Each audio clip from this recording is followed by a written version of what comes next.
Being a vocal coach for screaming to so many of you here online and to so many people on tour and in the studio means I hear a lot of crazy stories from a lot of people. And not to call anyone out specifically, this is just some of the things that stand out to me that can be a bit of a red flag if you're noticing these kinds of things on average. You would be surprised how many people just go through this kind of stuff every day without saying anything. So I want to clear the air, draw attention to some of these negatives within screaming, whether you're learning or if you've been doing this a while, and how to avoid these things and work around them.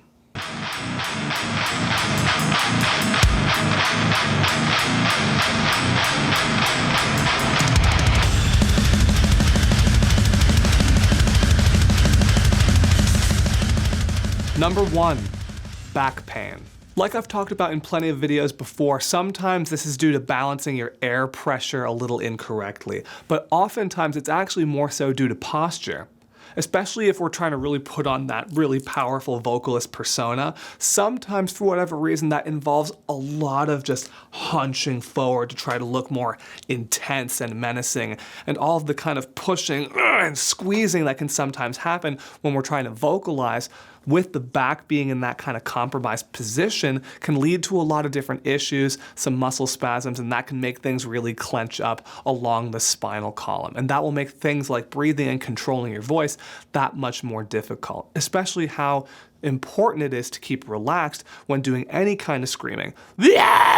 Fry scream, yeah, or false chord scream wise. If the back is all tight and our posture is all compromised, that's gonna affect things here in the throat, the way we're managing our air, and trying to scream like that will be a lot more cut off than it would be otherwise, and you lose a lot of sound that way. So work on trying to keep yourself nice and upright while still going through the kinds of motions that you want to go through here. And that will make a really big difference for clearing up that red flag.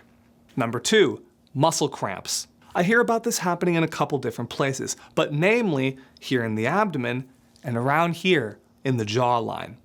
This is for different reasons. One, if we're pushing and squeezing very hard from the abdomen to try to create that air pressure, sometimes we can definitely overdo it. And especially if you're someone new and you don't have a real frame of reference as to what this should feel like, it's easy to try to push and push and push as hard as you can because you think that's what you're supposed to be doing. And especially with how many people have learned in this kind of way over the years, it's really easy to have conversations with people that will say, oh, just push and push and push and you'll get there. It's important to balance your way in and make sure that you're keeping this firm, working, but not tight, not tense, not really pushing it. Because that's what can lead to these kinds of things and muscle cramps like that. Same thing in terms of how we are screaming in the moment and how we're saying our words. Because there's a big difference, yeah, between screaming, yeah, in a nice open way, versus where the jaw is really clenching up on you, teeth grinding, and all that sort of thing.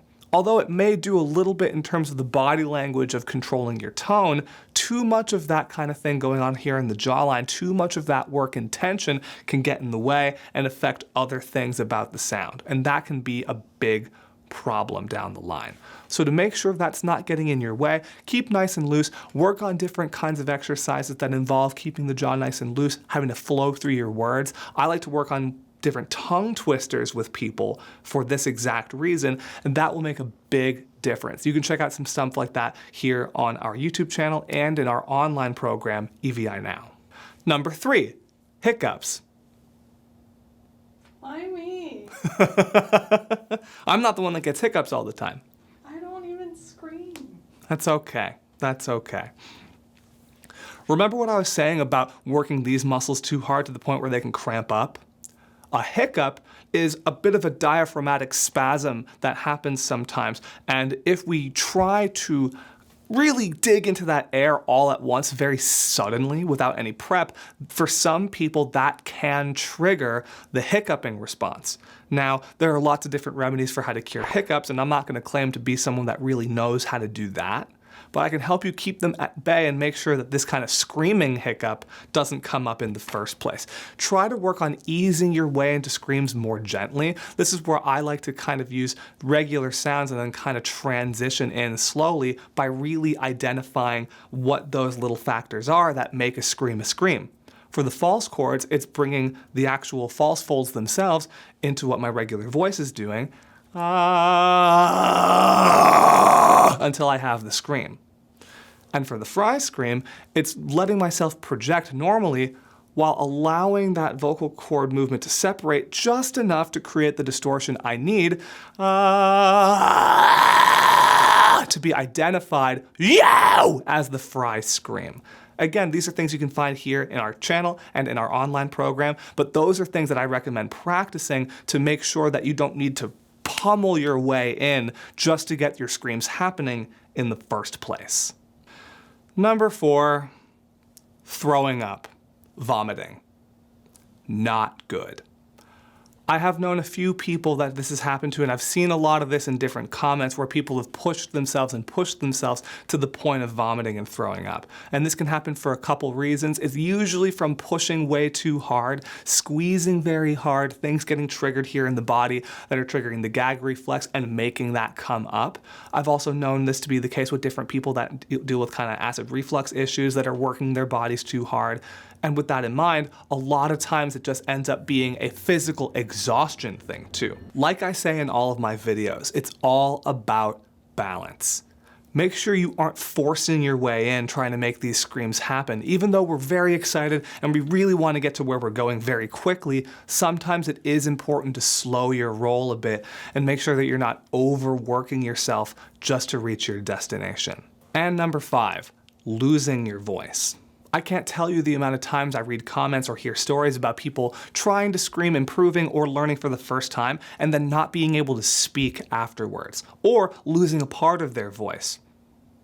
That's even happened to me in the past when I was much younger. I felt that happening, where some of my high register would go away after screaming for a while, or some of the low, or sometimes during different moments where other people are pushing very hard through their screams, the voice will entirely go away, either for a few minutes, few hours, sometimes a few days. That's not good if that's happening, and that is the ultimate sign that too much work is being done.